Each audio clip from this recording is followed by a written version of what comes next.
Good evening. My name is Coufoudakis. I'm the Dean of the School of Arts and Sciences. On behalf of IPFW and the School of Arts and Sciences, I would like to welcome you here tonight to the Arts and Sciences Distinguished Lecture Series. This is the 23rd Distinguished Lecture sponsored by the School of Arts and Sciences, and we're very pleased to have tonight as our speaker Professor Peter Iadicola. He'll be introduced by Professor Nusbaumer of the Department of Sociology.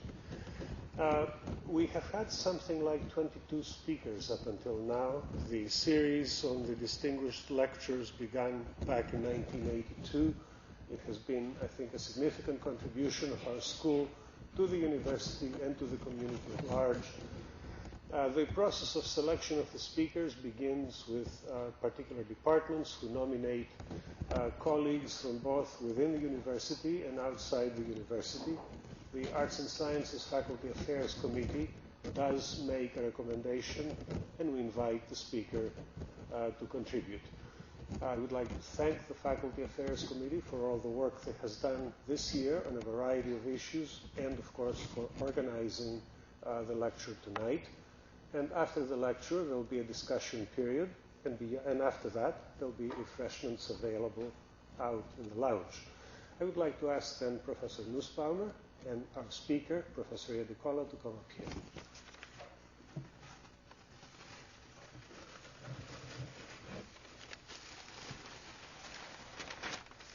It is the custom to present the speaker with an honorary plaque. Peter, congratulations. Thank you very much. One more thing for your office. That's right.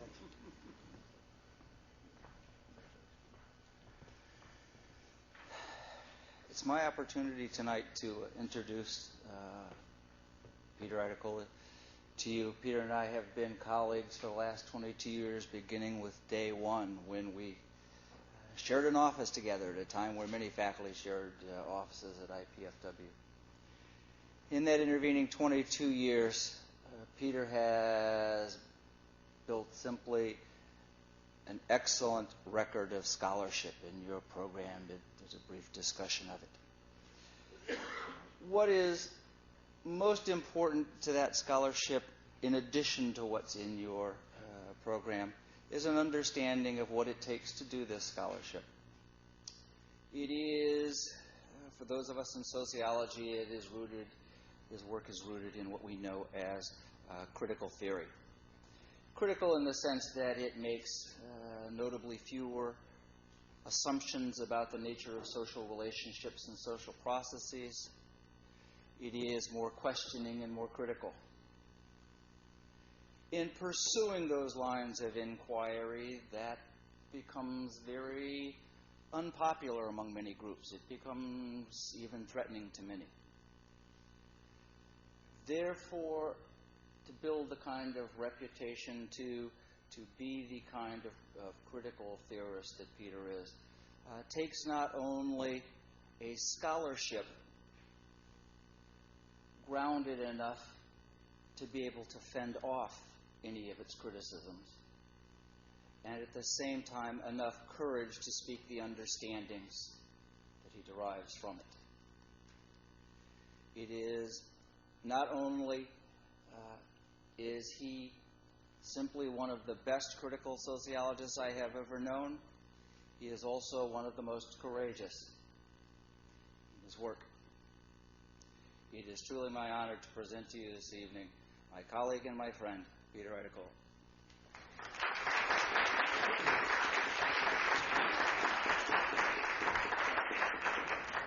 Thank you very much. Mike didn't also mention that you have a lot of critics from your critical sociologists, and you learn how to run and dodge things thrown at you at times. Tonight I'm going to give a presentation on my study of violence, and it's based on a book that I wrote with Professor Anson Shoup that's entitled the same, Violence, Inequality, and Human Freedom, the same as the talk tonight. I'm going to dim the lights so you'll be able to see the PowerPoint presentation. Obviously, this room was not quite designed with computers in mind many, many years ago, so hopefully you'll be able to see the presentation, but you won't see me as much, which actually is rather comforting. So this drawing, by the way, is a a drawing by my daughter Patria Iadicola, and she entitles it Children of War. I'm setting up a scholarship fund beginning collection tonight, by the way, for her art education. Just joking.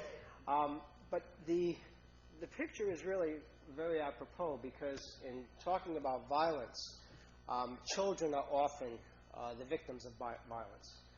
So much in our society today we're focusing on children with weapons, children who are dangerous, and we oftentimes forget that more children are victimized by adults, and that children, because of their relatively powerless position in societies around the world, are more likely to be victims than adults.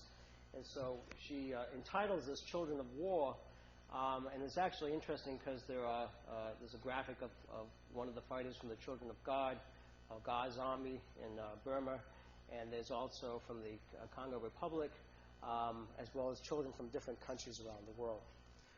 In tonight's lecture, I'm going to talk to you about violence and define it, and then present to you sort of an understanding of violence that is quite large. The phenomenon of violence is huge in our society.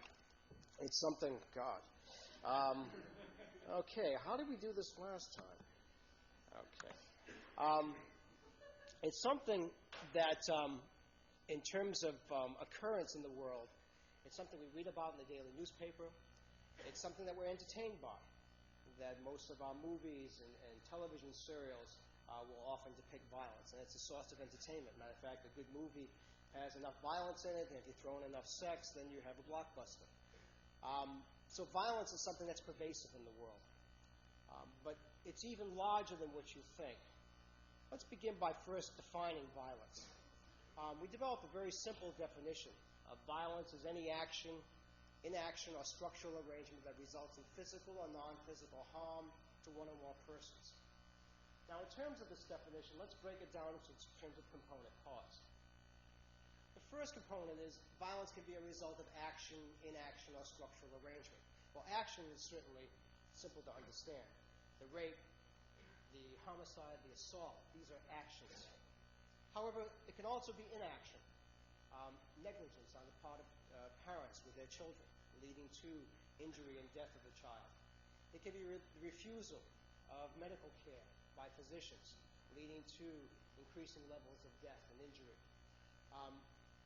So it's not only a situation of action, it's also inaction. Manufacturers of tires who know of the defect, knowing that it's killing people in terms of injury from blowouts, and there's inaction. So violence is action as well as inaction. The interesting part of the definition is this third component. It's a structural arrangement. What we mean by that, sociologists as a discipline focus on social structure. When they look at societies, they look at the way they are organized in terms of positions, in terms of what we refer to as structure. But when we think of the structure of slavery, for example, we can certainly think of violence that occurs as a result of slavery. It's because of that position and people in that position that they live a shorter life, that they're more likely to have disease and illness. And so violence is also a structure. It goes beyond action and inaction. Violence must be willfully or deliberately committed or condoned by an actor or agents of the actor. That's easy to understand. We're not talking about accidents. We're talking about events that are willful, that are deliberately committed. This next component is a little bit different, though. The action can be either intended or unintended. For example, a manufacturer of an automobile that learns soon before production starts, right after the testing is done, that the placement of the gas tank is going to be dangerous, leading to the injury and possibly death of consumers who get in rear-end crashes, does not intend in the sale of the car to kill people. It's not an intended consequence. Okay? It's willful, and it's an action.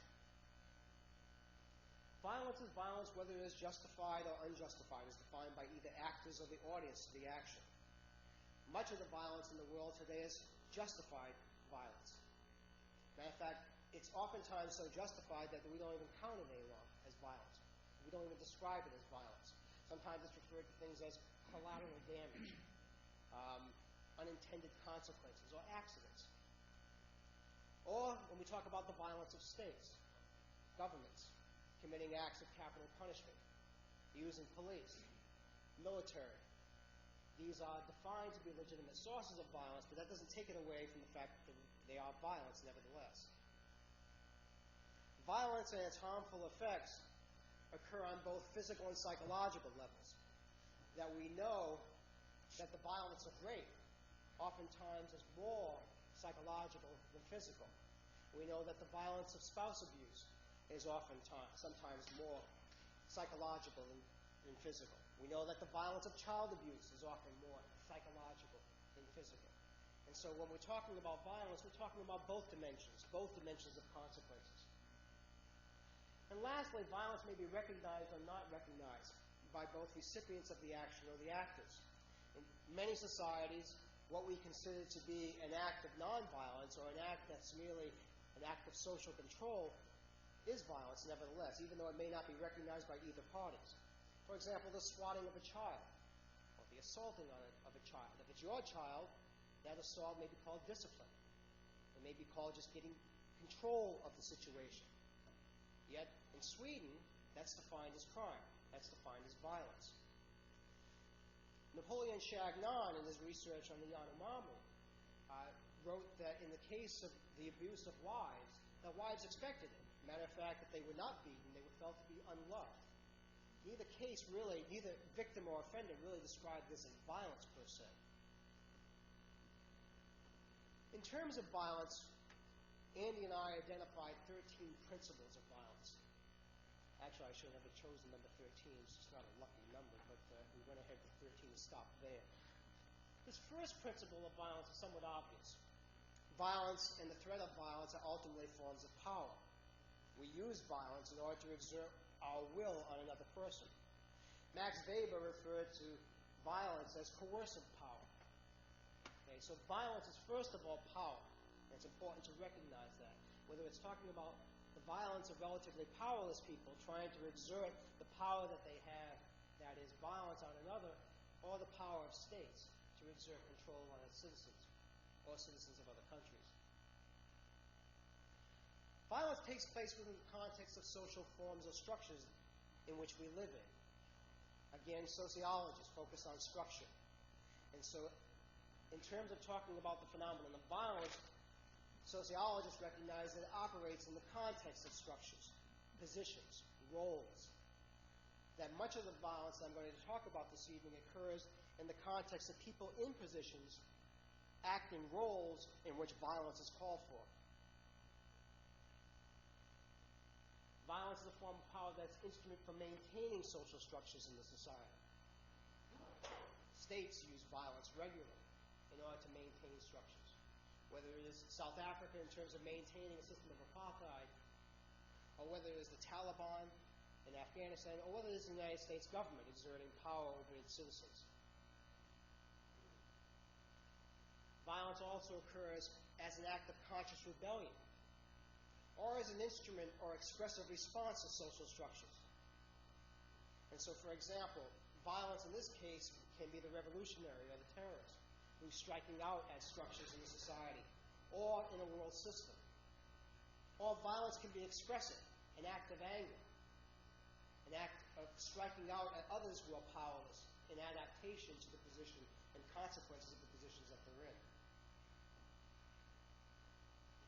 Violence is more likely to occur in the context of hierarchical social structures or forms. Now, the reason for this is that, first of all hierarchical forms, such as systems of stratification, are based on some relationship of exploitation, where those who are in the dominant position receive more than those who are in the dominated position. An exploited relationship, by definition, creates differential benefits and commitments of the actors involved. And because of this differential commitment and benefits, violence is needed, coercion is needed to maintain it. Whether it is the beginning of class systems in which head taxes were put on African natives in order to coerce them to work, or whether it's in the case of missionaries in California coercing the indigenous population to be part of the mission and to work for them. Violence is a very important mechanism to maintain those structures.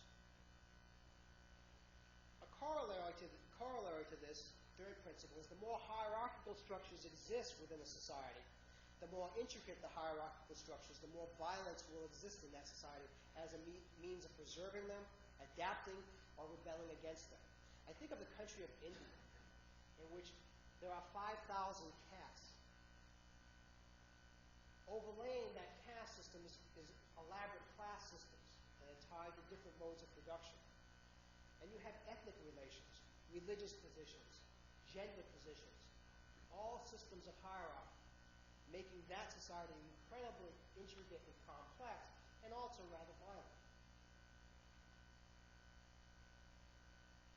Violence as a form of power is learned.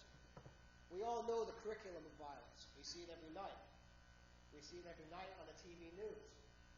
And we have violence of our leaders, violence of our military, violence of our police, maintaining order, solving a problem. Then we go to the movie theater and we see the same show, but it's fictional. And our heroes are grander, and our villains are worse. And the violence is even more extreme, in which you'll see thousands of people killed in a month's period of time on television, in the movies.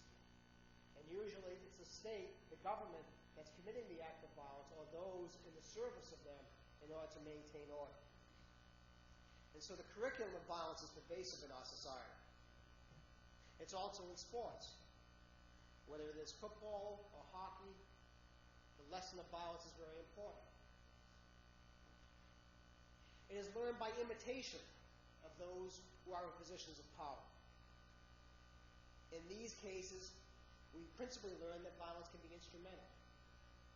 And so whether it is the kid who's imitating the pro wrestler, or the superhero, or the military hero, he learns a very important lesson in terms of how violence can solve problems. The scenario is repeated over and over again.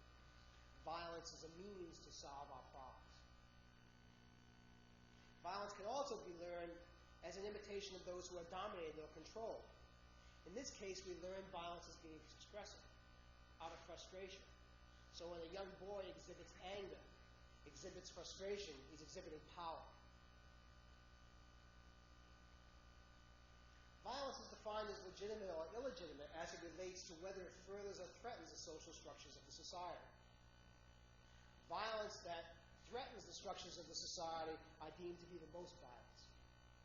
In fact, if you look at violence in terms of those who are least powerful to those who are most powerful, look at the act of homicide or murder. If you murder a president, what's going to happen to you? If you murder your child, what's going to happen to you? And so the differences are based on the position. In terms of the terrorist, who is the terrorist? Whether it's a government exerting violence to achieve its ends, or whether it's a renegade army or a revolutionary who is exhibiting violence or using violence to achieve an end, what determines the severity of that is whether it's deemed to be legitimate or not. Violence which threatens the hierarchical structures that form the foundation of the society is defined as illegitimate, and therefore the most serious forms of violence. Violence that furthers and strengthens the hierarchy are defined as legitimate and necessary. Matter of fact, it's really very curious when you think about it. When was the last time you heard a casualty count in war that we won? We don't report them any longer. In the last war, the Iraq War, it was interesting because a worker for the Census Department decided that she was going to count the number of casualties because we weren't reporting casualties. And so she counted. Then she came up with something in the vicinity of about 90,000. 90,000, principally Iraqis, of course, all Iraqis, casualties. Now, what was even more curious about this particular case is most of them were children and the elderly because of the targeting of power stations in Tehran, in Iraq and Baghdad. It was serving to destroy the pumping system and creating problems of dysentery and other diseases. But that was referred to as collateral damage. when we did that famous drug bust in Panama. We all remember that. In which we arrested and imprisoned a leader of a country for drug trafficking. What they didn't discuss was that the collateral damage in that exercise was 5,000 people approximately. That wasn't discussed. That wasn't presented. A corollary to this last principle is that those who are more powerful in the society have a greater ability to commit violence, and the violence is more likely to be defined as legitimate and non-problematic. When we look at the violence of leaders, we have an individual who is on trial in Chile. Thousands of people died in Chile. And yet right now they're having problems charging him being responsible for those murders. And so violence of the powerful is oftentimes not defined as violence.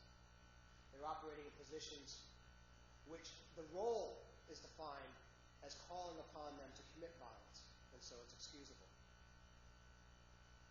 Violence takes place in the context of levels. In some respects, this was probably one of the more important contributions of this particular book, at least I think so. By the way, the book is moving into the collector's item stage. It's now out of print, and we are in negotiation with another printer, but who knows, you may wish to rush out and go to Borders and pick up that last copy, because eBay may have it out as one of the collector's items in months to come. But in terms of contributions, violence takes place in terms of context. Okay? Interpersonal context, and institutional context, and a structural context. The interpersonal context is the one we're most familiar with, interpersonal violence. It occurs between people acting outside of the roles prescribed within social institutions. I'll give you some more examples of this, but it's the stranger homicide, the stranger rape. It's the mugging on the street. Institutional violence is different, however. Here we're talking about violence that occurs by the action of societal institutions and their agents. And so here we're talking about an individual who's in a position within an organization in which he or she is called on to act violently. He or she is called on to take action that harms another. The third level or context is a structural level. And here we're talking about it occurs in the context of establishing, maintaining, and extending or reducing the hierarchical ordering of categories of people within and between societies. Now let me give you some examples of these. In terms of interpersonal violence, the assault between strangers at a bar. There was a young man in early 1992 who was at a bar with his friends. It was a bachelor's party in Detroit, in the 8 Mile area. And a bar fight broke out. And at the end of the fight, he was found dead on the ground. Had been stomped to death. That's interpersonal violence.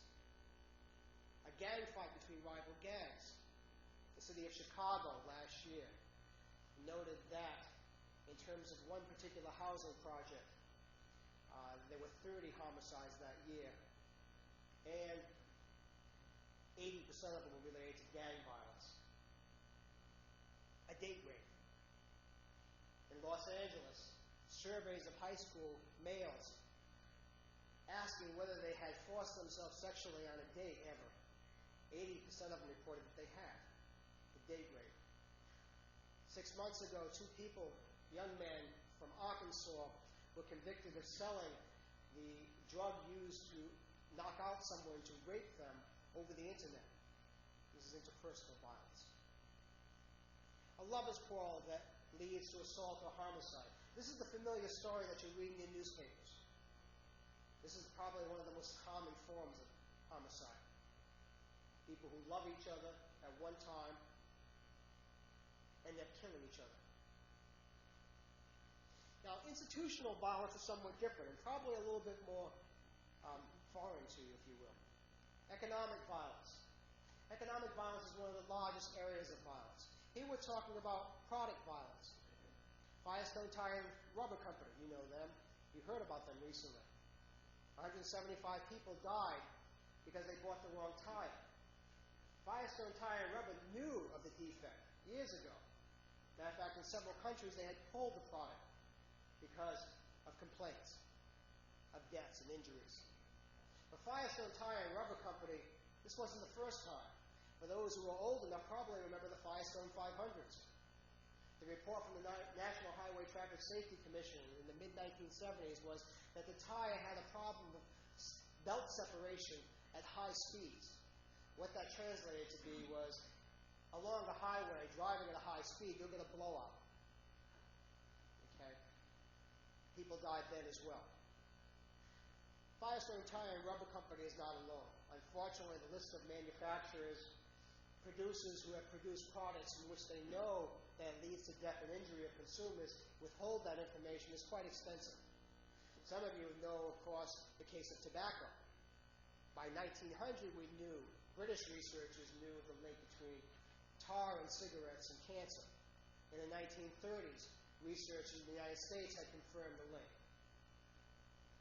Reader's Digest ran their story in the 1940s, citing the medical profession's concern about smoking. Chesterfield brand decided to run an ad campaign in which they promoted Chesterfield cigarettes as improving digestion. Camels were advertised as the brand that most doctors use, smoke. And now you know the rest of the history.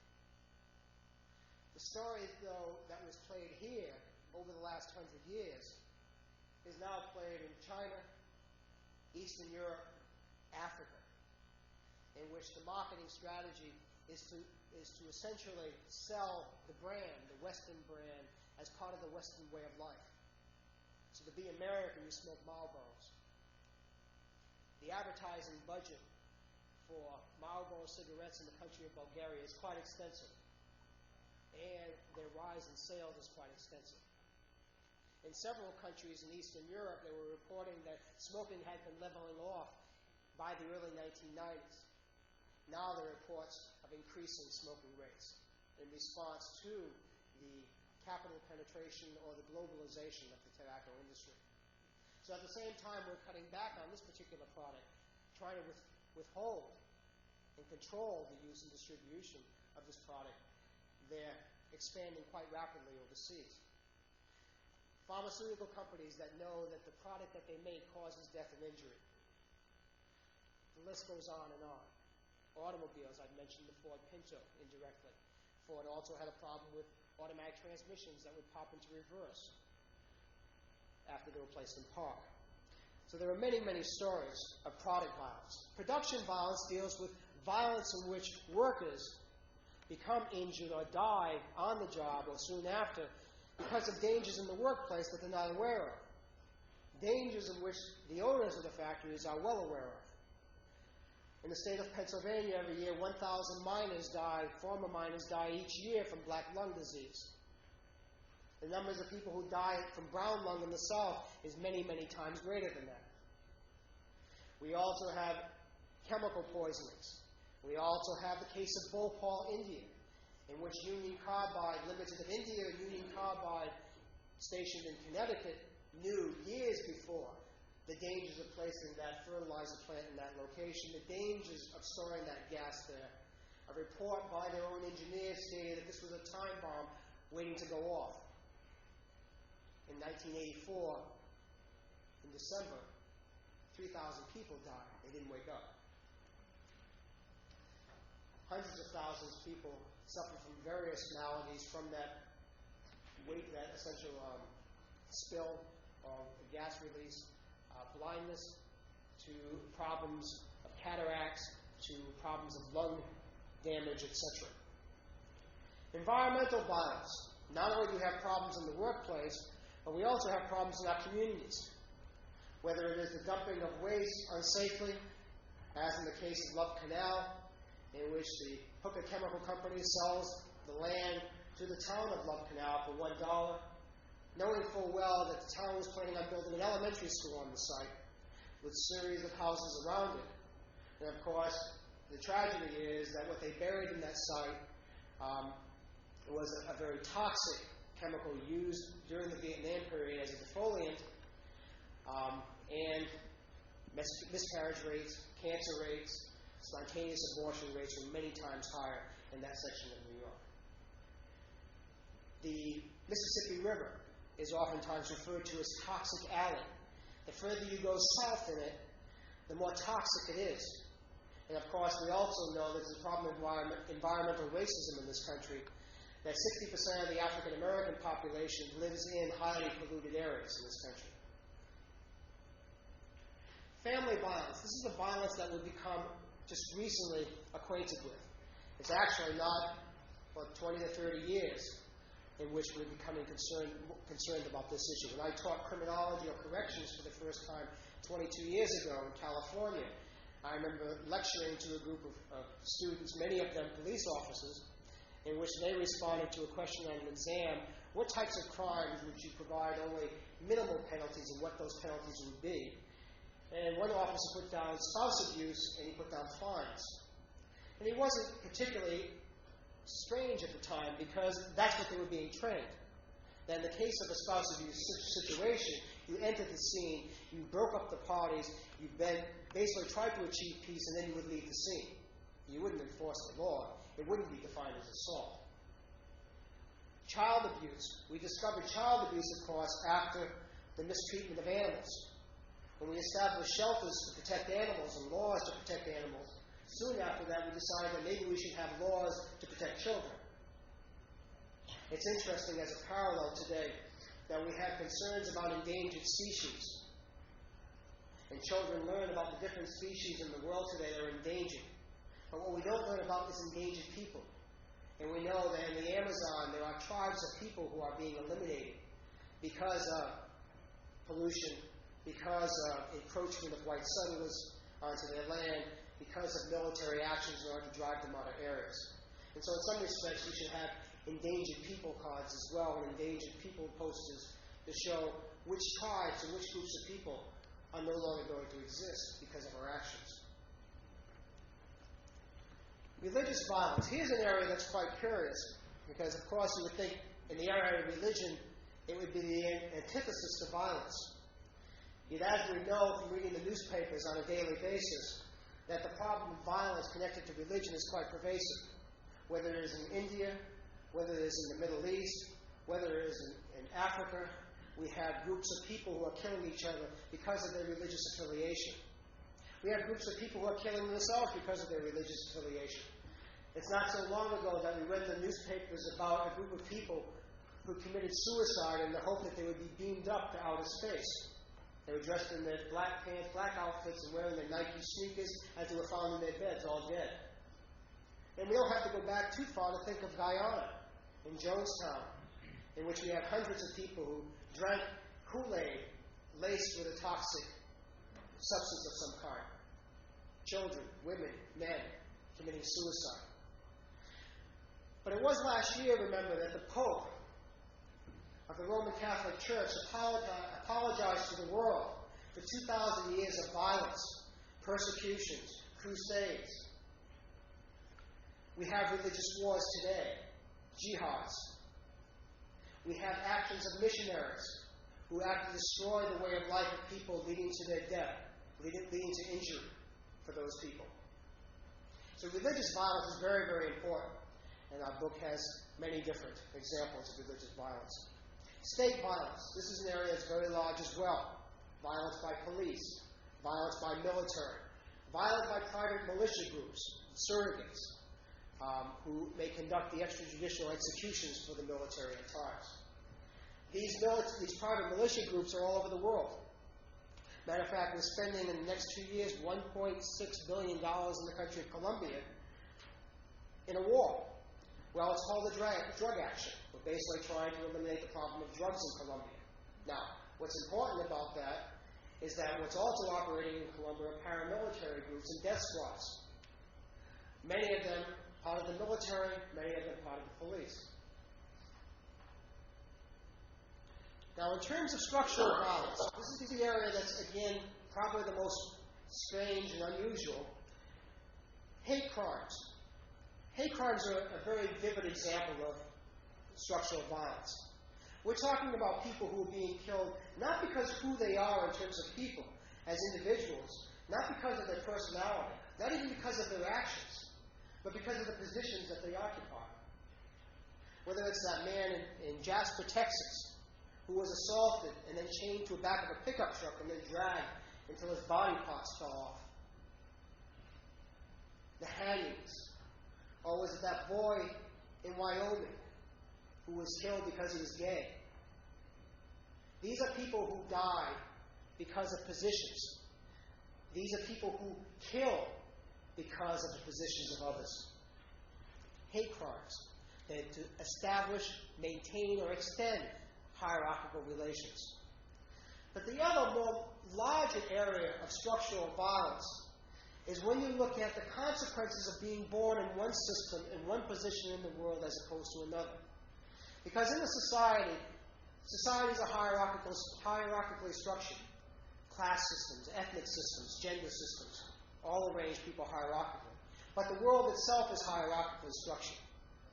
That band that goes around your globe, the equator, is the major dividing point.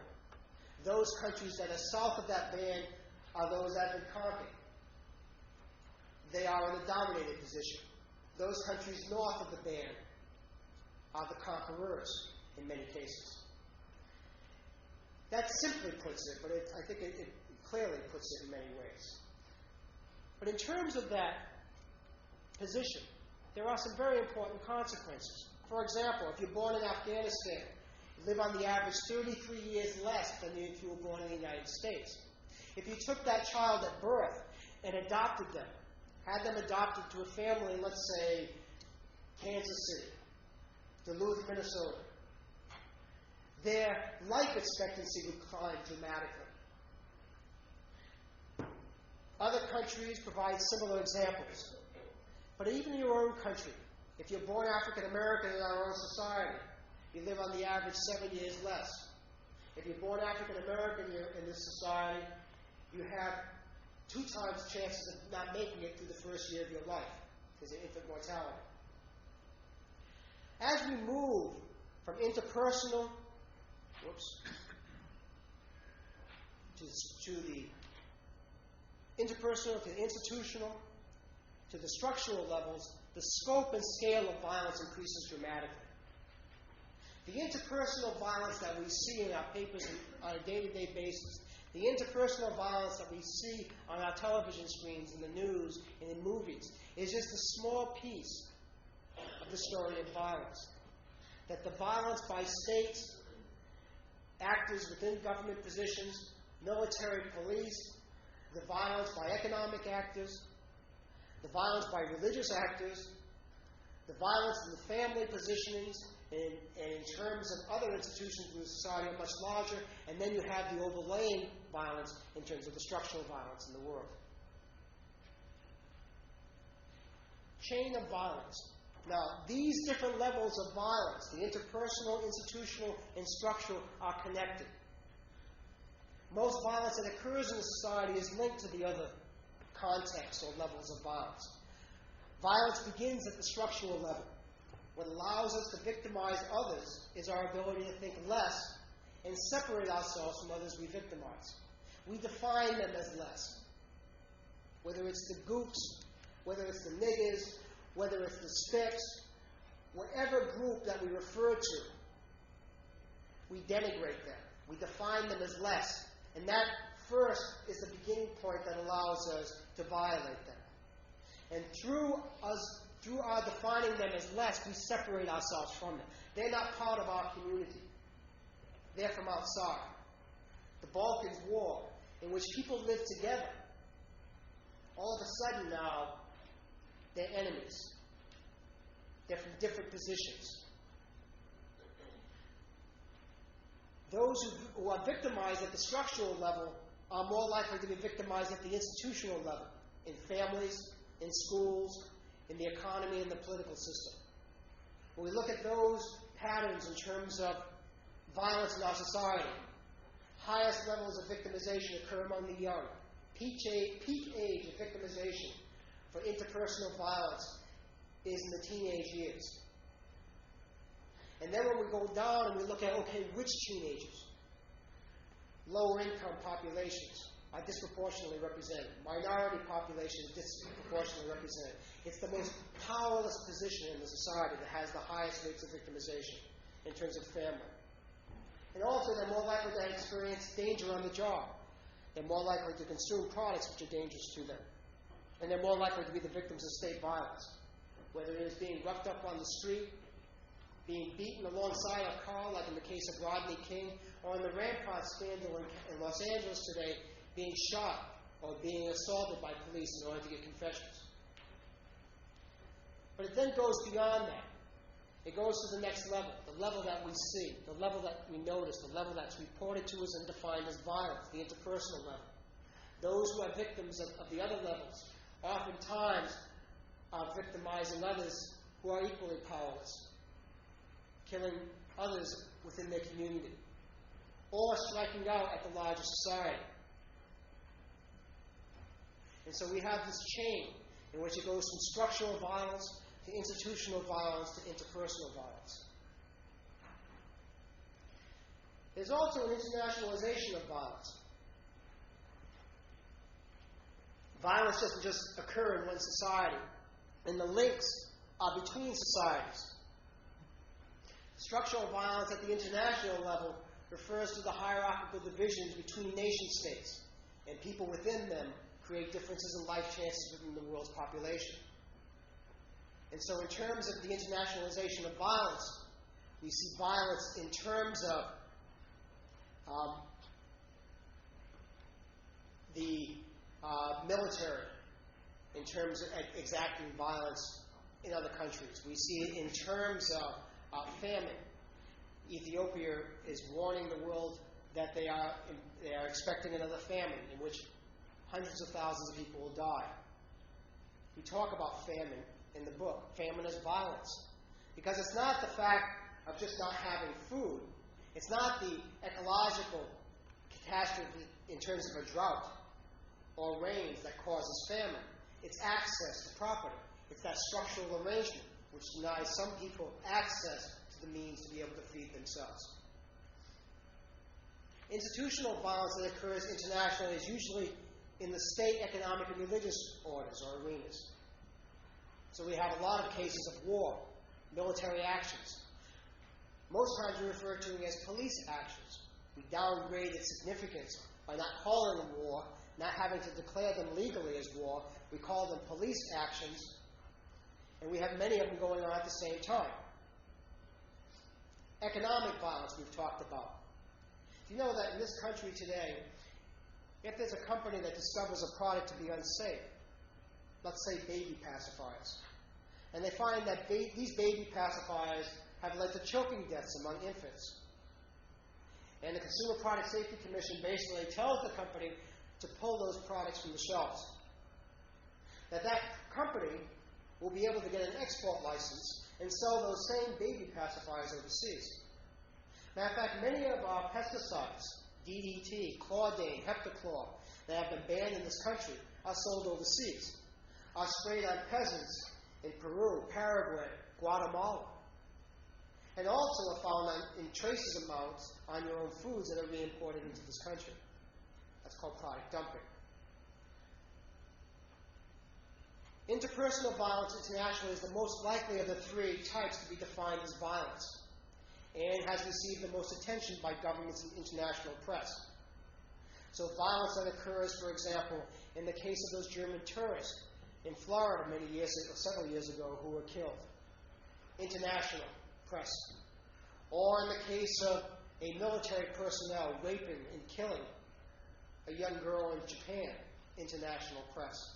So the interpersonal violence receives widespread attention. The structural violence, the institutional violence, is never reported, or is not seen, or sometimes not even called violence. Violence at the international level is defined as legitimate or illegitimate as it relates to whether it furthers or threatens the divisions between societies and the distribution of power that stems from these divisions. This is similar to the previous point regarding how violence is defined as illegitimate or legitimate within a country as to whether it threatens the hierarchical relations in that society. The same type of thing occurs internationally. The terrorist is clearly that individual who commits violence, who threatens the hierarchical structures.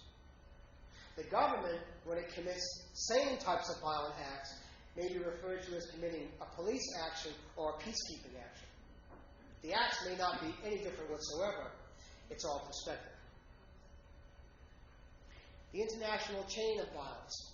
Not only is there a chain of violence within a country, we also can talk about a chain of violence between countries. Although we see much violence as having principally an intrasocial system causal chain, it's very important to understand the international causal chain. For example, consider the violence in Latin America, how it is related to forces that originate within the United States. Colombia is a good example. The country of Colombia is approximately 1/8 the size of the United States. Yet in terms of the numbers of homicides that occur in the country of Colombia, it's approximately the same. What that means is the country of Colombia has a homicide rate that's 8 times. 6 children in the city of Bogota, on the average, are killed each day. Bogota, Colombia, has the highest rate of child homicides. Again, the problem is that these children, many of them homeless children, begging, in some cases use of drugs, the inexpensive glue that's sniffed on the streets by the children in many of these Latin American countries. In the case of the homicide of the children in Bogota, who they're likely to be killed by are the police. Police who are hired to work off-duty to clear the streets of the children who are interfering with the commerce that goes on in their stores, begging in front of the stores, stealing from them. And so 6 children, approximately 2,400 children each year, die in Colombia, 6 per day, in many cases in Bogota. Now, there's also a war raging in Colombia, a war that's been going on for many, many years, a war that relates to the system of inequality in that system, in which there's tremendous levels of poverty, and the distribution of income and the distribution of land is highly unequal. Now, we are very much involved in this war. We've been involved in this war for many years. The United States government, as I mentioned previously, has passed, the Clinton administration passed a piece of legislation in which they're granting $1.6 billion to the country of Colombia for the next 2 years to help them eradicate drugs in Colombia. Now, most of that money is going for weapons, tanks, well, mostly helicopters, and armaments of one kind.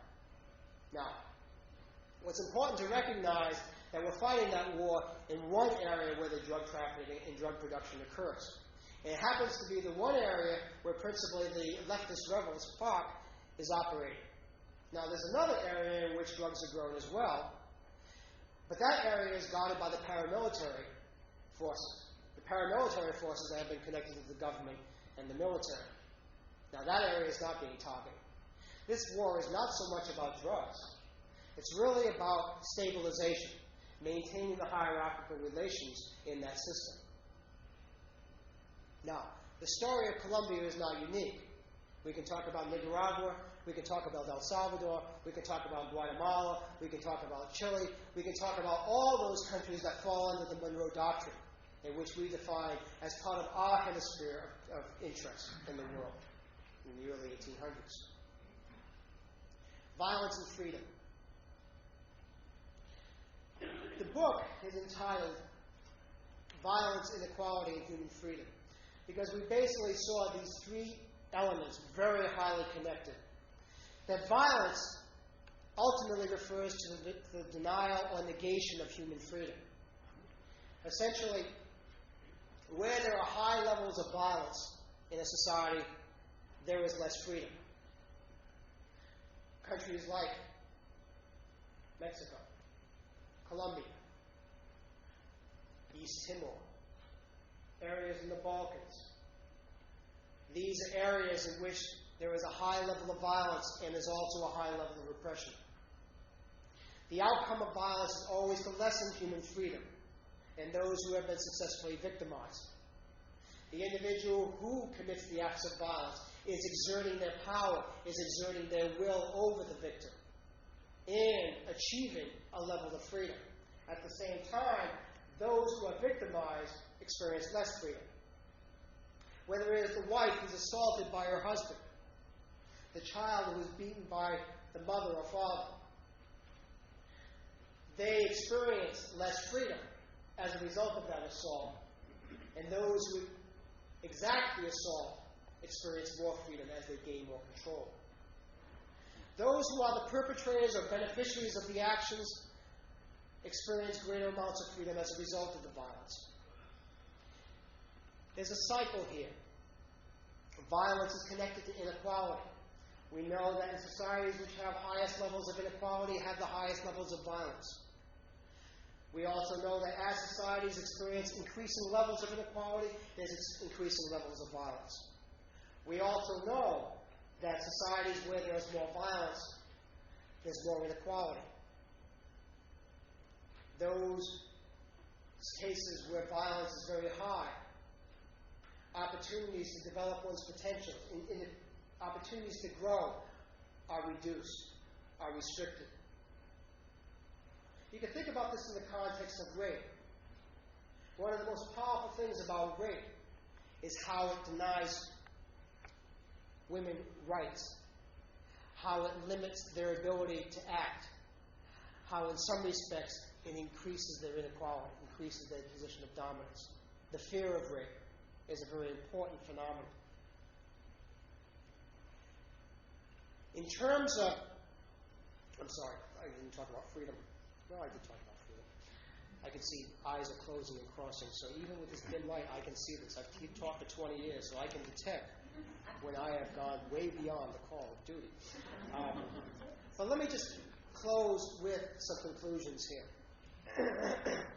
What are the implications of these principles as it relates to controlling violence? This obviously is a big topic. We're concerned about violence in the schools. We're concerned about violence in our communities. We're concerned about violence around the world. Well, what do we do to solve that problem? How do we address the problem? Well, how are we addressing the problem in our society? How are we controlling the problem of violence? Well, in some respects, in many respects, we're exerting more violence, more control.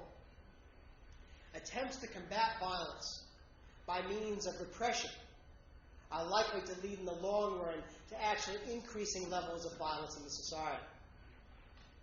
As violence increases inequality, as violence increases a lack of freedom, or reduces freedom, it leads to increasing levels of violence. Violence ultimately lessens the level of freedom in the society, especially for those who are in dominating positions in the society. And this is likely to lead to higher levels of inequality and consequently more violence. And lastly, as freedom is reduced in the society, it is likely to lead to increases in the level of inequality and violence in the society. So the three of them are interlinked. That the phenomenon of violence is many times greater than what I had originally understood in studying homicide or rape. It's violence at many levels. And the way to combat it is not the way that we do in our society or in the world, by increasing levels of repression, reducing levels of freedom, and increasing levels of inequality, but doing just the opposite. Giving people more opportunities and providing them with more ability to live their life in a society. Thank you very much. Do you have any questions?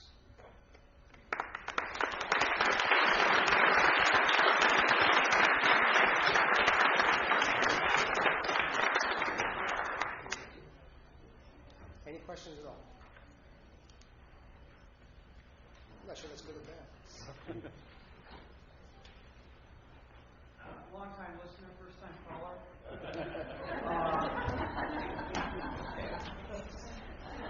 How have you thought about, in terms of these strategies, how you attack the media, the overwhelming dominance of the media, to get this analysis, to change the frame of the analysis, because the power of the media and cultural control is so much there. Again, it's what's the curriculum about what we learn about violence and what we learn about what types of violence exist. It's filtered through the media, and unfortunately, on the one hand, there's a vested interest in not reporting. I mean, when you look at the phenomenon of economic violence, for example, the advertisers, the source of revenue for media are, in many cases, companies that essentially are committing acts of violence. And so if you ran a series of exposés on corporate violence, for example, if you ran a series of exposés on military violence, that would, in some respects, really create a problem in terms of potential revenue sources. It also creates a problem in terms of the linkage between the government and media. Although we operate in a so-called free press, free media system, there are important linkages between government and media and important controls as well. So there's a real problem in the sense that the curriculum of violence is such that it teaches us to see the interpersonal violence. It teaches us to see the trees, but not to see the forest. Not to see the much larger types of violence that operate, that you are more likely to be victimized by. Any other questions? Do you have any thoughts about why the United States seems to be so much more violent than other places? There's other capitalist countries in Europe that don't seem to have anywhere near the violence we do.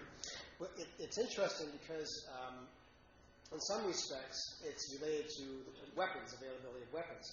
And when you think about it, the United States today has approximately 60% of the global market in terms of the weapons system. There's no other country that comes close, no single country. We have approximately 60% of the market.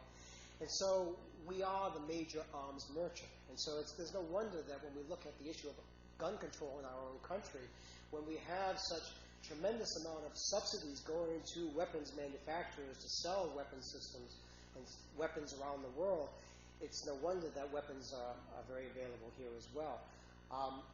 So the phenomenon of weapons is very important. There's also the problem in terms of, again, the hierarchical systems that exist in the society. The class structure in this society is quite unequal. When you look at the wealthiest 0.5% of the population, for example, having, in the area of 35% of the wealth. The wealthiest 10% of households having 72% of the wealth. When you look at that disparity in terms of income, and then you overlay the ethnic stratification system and the gender stratification system, there's a good deal of violence occurring in rebellion to those structures, as adaptation to those structures, as well as to maintain and reinforce those structures in the society. Where you find less violence in many countries, you find lower levels of inequality. Scandinavian countries, for example. Japan, for example, where you have more of the ethnic homogeneity, and so you don't have that ethnic dimension there as much, although you still do, but certainly not as much as you would have in the United States. So I think the intricacies of the stratification system is a very important factor. The availability of weapons is a very important as well. And there's also a thesis regarding a culture of violence that we very much learn the importance of violence in terms of as a way of solving problems, and we learn it in our day-to-day life. And we also learn it in the context of our own history, in terms of we are a people who have conquered. And those who we have conquered essentially are the minorities and are in the dominated positions. They fill our jails. They're the ones who are more likely in shelters or on reservations. And so you have that whole history that's also part of it that adds to it. Any other questions? Thank you very much.